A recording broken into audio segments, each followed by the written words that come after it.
So let's get this started.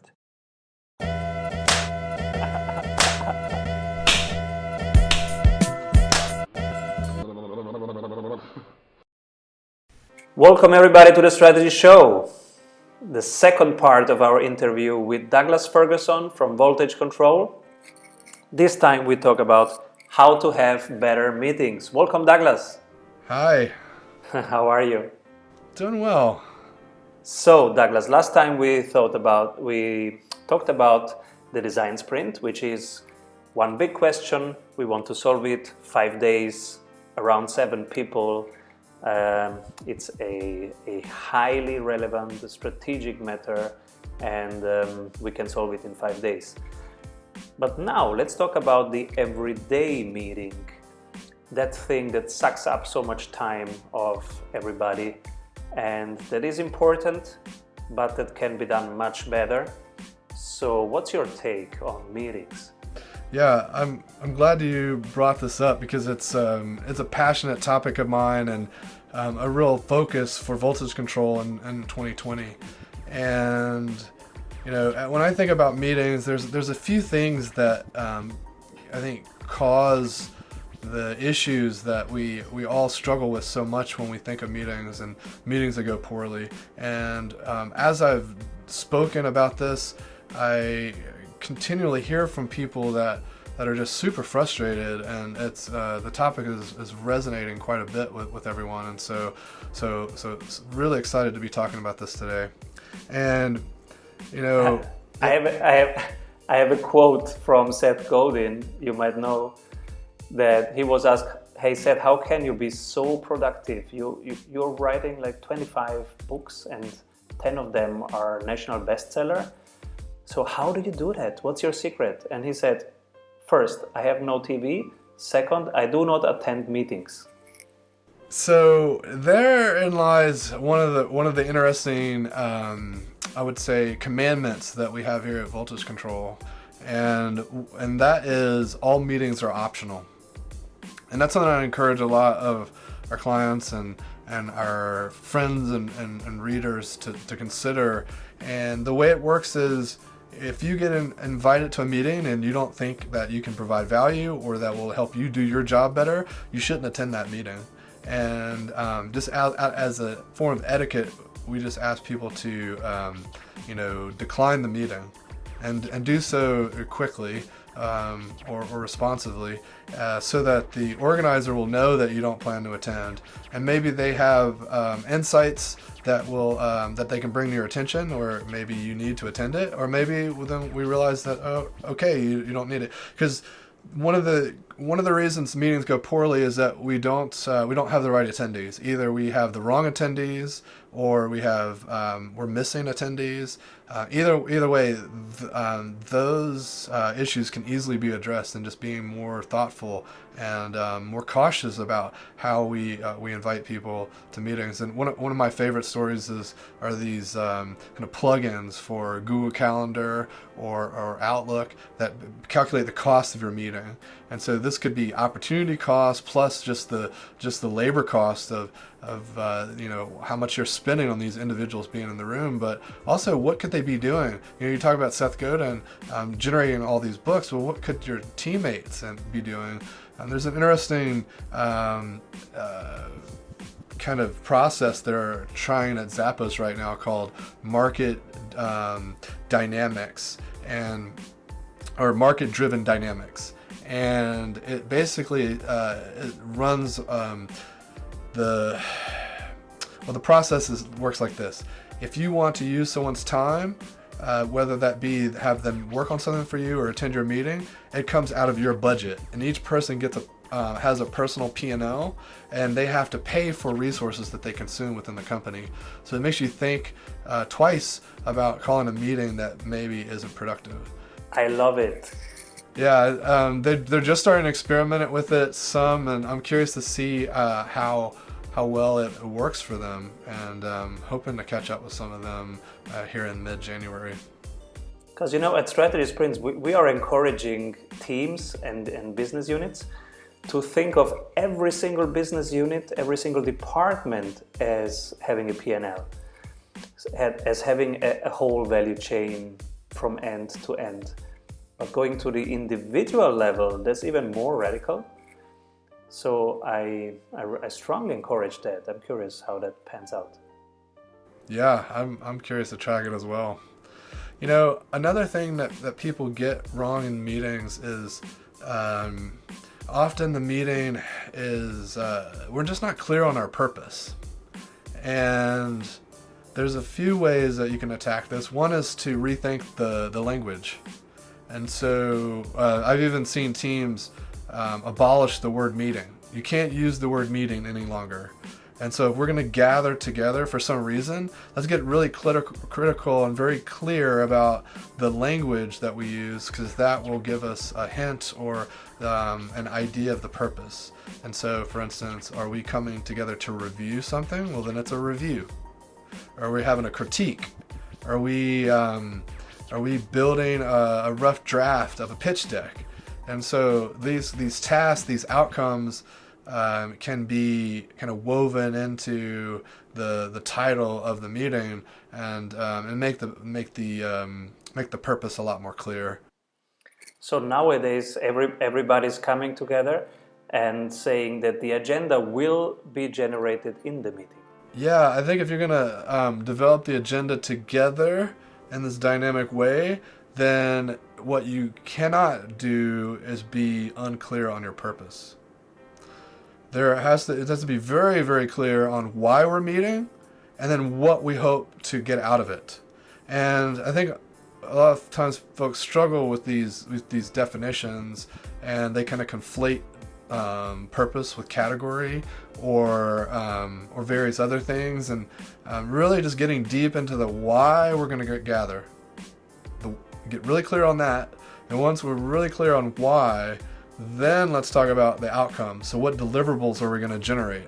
And so the why might be, well, we have to meet because it's very critical that we get clear on strategy when we meet with our investors.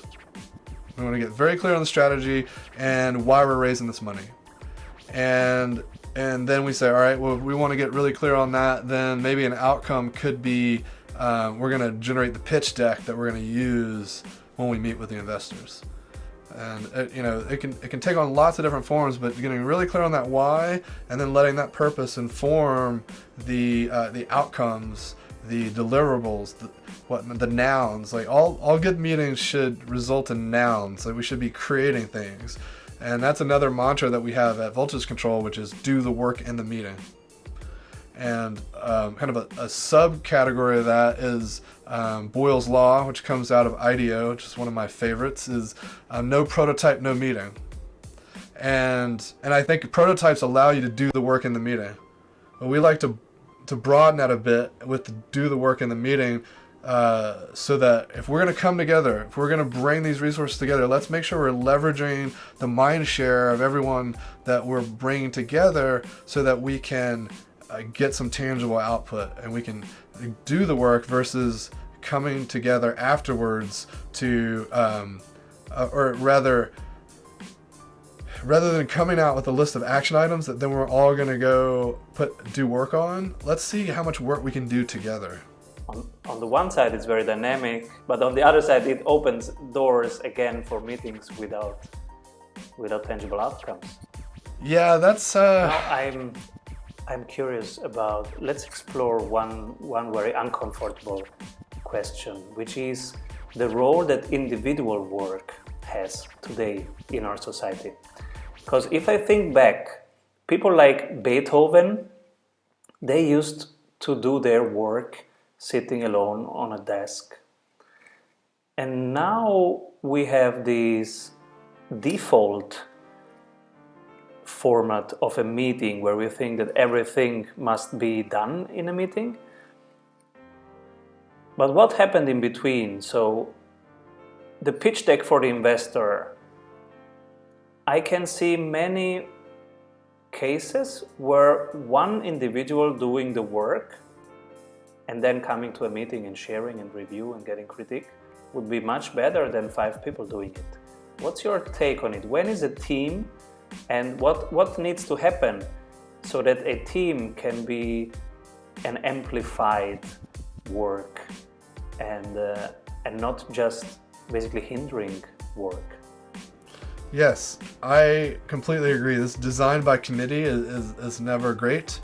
And why bring the prototype, so no prototype, no meeting is really a great commandment for meetings, is because we're going to create that prototype either individually or in a small group, and then we're going to bring it to the broader group for review so that we can get feedback on it. And ideally that happens early and often so that we can continuously learn and adapt and grow without going too far down a path without kind of getting some of this critical feedback. Now, I agree that individual work is powerful and important, and not enough people reserve time on their calendars for that individual work because the calendars get eaten up by meetings. And so I'm a big believer in kind of scheduling meetings with yourself. So blocking off time on your calendar, especially if you know it's your optimal work time. If you discover at times when you get your best work done, then schedule it. And often I'll schedule time immediately after a meeting so that I have time to get to maybe do the things I committed to do in that meeting, or reflect on some of the things that the team said so that I can internalize some of it. And so I find it to be helpful afterwards just to have that time reserved, just a personal debrief time. And another thing that it's really powerful is this that I love about the design sprint is this kind of work alone together. So kind of the power of let's say bringing people together and paying homage or respecting the fact that this is important to us, so we're all going to dedicate time to it.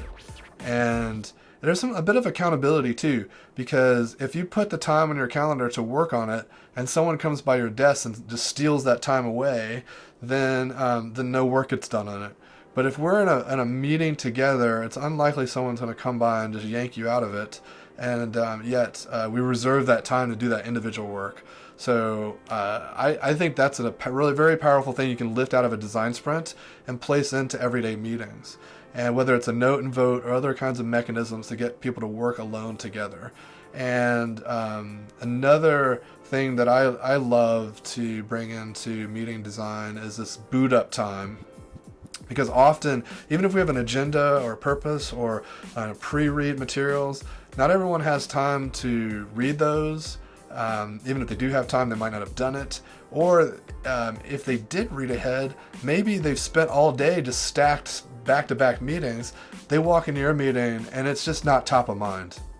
And so giving them time to silently reflect and absorb and get back into the headspace where they can think about and make decisions and produce ideas around this context, this subject, then you're going to have a better meeting. You're going to have better time with the team that you brought together. And so that boot up time can be really powerful. Beautiful, yeah.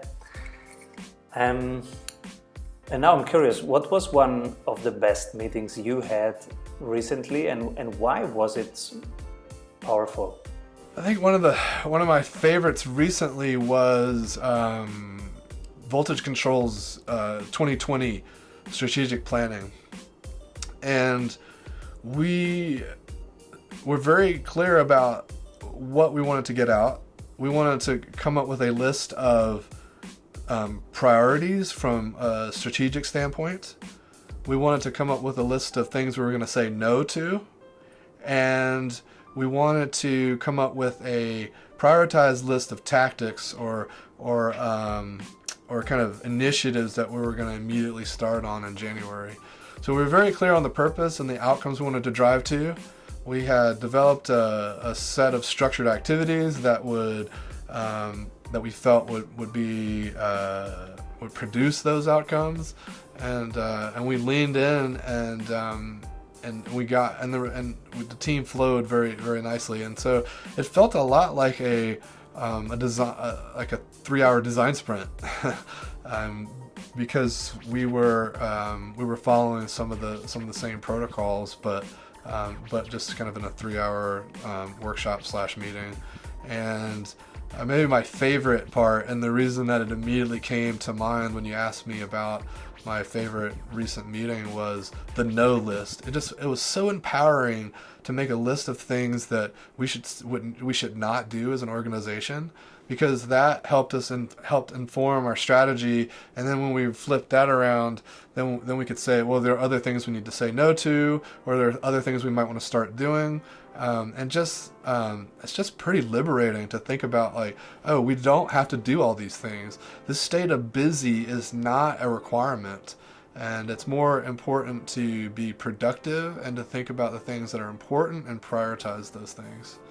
Beautiful, very powerful. The no list. So it's when you do strategy, it's as much important to define what you are not going to do and what you are going to let go, because that's the power of a strategy. When you have the focus on a very few things, but you go in head and shoulders, that's where the magic happens. Yes. So beautiful. Thank you, Douglas. And to our listeners, next week we are going to continue with part 3 of Douglas Ferguson. And this time we talk innovation narratives, how storytelling can enhance innovation and make it happen. So see you next week. Bye-bye. Thank you. Bye.